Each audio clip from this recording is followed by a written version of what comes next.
Very good afternoon to one and all. Welcome to the lecture series Computer Communication Networking. In this lecture series, we start with the module number 3, Data Link Layer. Data Link Layer in Internet. Today's subtopic, lecture number 22. In previous lecture, we discussed about high level data link control protocol, its frame structure and types of frame, and how these frames are structured in their fields, as well as the transition mode, transfer modes for the high level data link control protocol. Now in this lecture we discuss about how the data will be transferred from over a data link layer through the internet. Then how the data link layer will be deal with the internet. So let us begin with the data link layer. So data link layer, basically it is the second most layer in the 7-layer OSI model. If we want to communicate this personal computer to this internet service provider, that time a personal home user computer acting as an internet host. So this host to be communicate over a channel with the dial-up lines to this internet service provider, to connect this service provider. So that time we use a point-to-point protocol which help to data link layer to connect over internet. So we can see today's lecture how to deal with the point-to-point protocol over internet. So point-to-point protocol is a bind-oriented protocol. PP is mostly point-to-point protocol is a WAN protocol, commonly widely used for the broadband communication and used to transmit the simple protocol as it is act as a. Then what is the difference between high level data link protocol and your point-to-point protocol? That must be remembered. Point-to-point protocol is a byte oriented and your high level data link protocol is a bit oriented. So that is one difference will be asked in an exam. Now here we just see the structure of the point-to-point protocol. So there are the total 7 fields. One field is repeated, that is flag. So there are only total 6 fields. Now first field, that is a flag. It is 1 byte and it is a use for beginning and ending, identification of the beginning and ending of the frame. That time it will be used, and it is filled by 0, 6 times once and 0. So it is present at the starting of the frame and it is ending of the frame. So identification means beginning and ending of the frame can be identified by the flag bits. Then address. This address is used for the broadcast purpose. It is consist of 1 time of 8 ones. That purpose it will be used. Then it is a 1 byte. Then control. It is a 1 or 2 byte. Define the type of the data for the control information in payload. That is to be defined by the control. Then protocol. Protocol is a maybe 1 or 2 byte define the type of data which is present in a payload. Payload is a variable in length, carries the data from the network layer. Maximum length for the payload is 1500 byte. Then checksum, it is a length of 2 or 4 bytes. Basically it is used for the error detection and correction. Again, last is a flag. So this is about all about the point-to-point protocol frame structure. Then what type of services to be offered by the point-to-point protocol?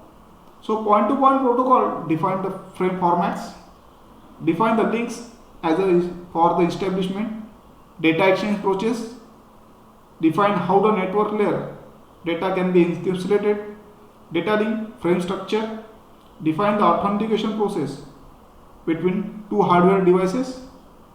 Service not provided by the point-to-point protocols are as follows. First one is a flow control that not offered by the point-to-point protocol. Very limited error detection or error control cannot be provided by the point-to-point protocol service, and no addressing is provided by the point-to-point protocol service. So these three services are not offered by the point-to-point protocol. Then we simplified the phase diagram how the point-to-point protocol will be work. So first is a dead phase. Dead phase means the links is not in use or link is not inactive, and it is activate, it is go to the established phase when the carrier is detected. When the carrier is detected. Then establish. Establish is a phase when the carrier is detected, then it is goes to the establish, and here the node will be start with the communication. Then after establishment phase, it go to the authentication.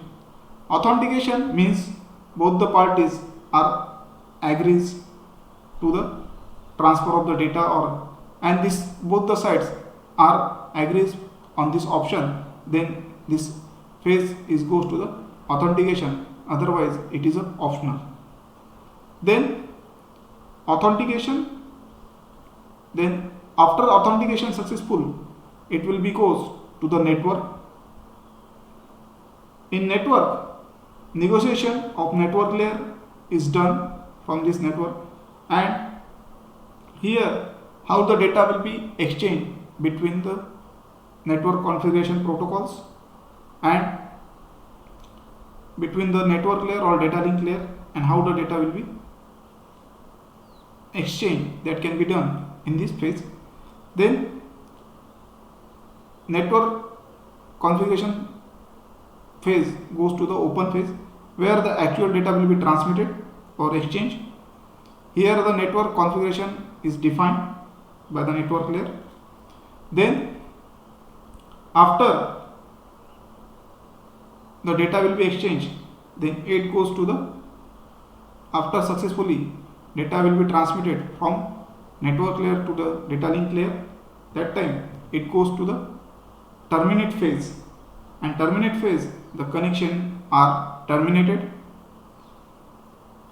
After terminate, the phase goes to the, when the carrier is dropped, it goes to the dead, and whenever the establishment is not done, then again it is go to the dead state when it is fail. And if the authentication is fail, the authentication in terms of password, both the parties are agrees on this statement. If the fail, then it is go to the terminate state. So this is about the simplified phase diagram, bringing line up down with the point-to-point protocol, how it works. Then we define three stacks which is related to the point-to-point protocol. So first one is a link control protocol. The main function of this link control protocol: establish, maintain and configure, terminate all the links which is related to the point-to-point protocol. Then authentication protocol. Authentication protocol is authentication done by two ways. First one is a password authentication protocol, that is PAP, and second one is a challenge handshake, that is done by the authentication. Third one is a network control protocol, which defines the function connected to the network layer, encapsulate data from coming from the network layer in the point-to-point frame. So these two functions are done by the network control protocols. So point-to-point protocol stack consists of three protocols: LCP, AP and NCP, and each will be done particular functions. So in this lecture we discuss about the point-to-point protocol which transfer data link layer over a internet, then how to data link layer or communicate with the internet service provider with the help of point-to-point protocol that can be done. Then we show the simplified transfer phase of the point-to-point protocol, frame structure, there are different fields, as well as we define the point-to-point protocol stack, which are consist of three: link control protocol, authentication protocol and network control protocols. So we can stop here. Thank you very much.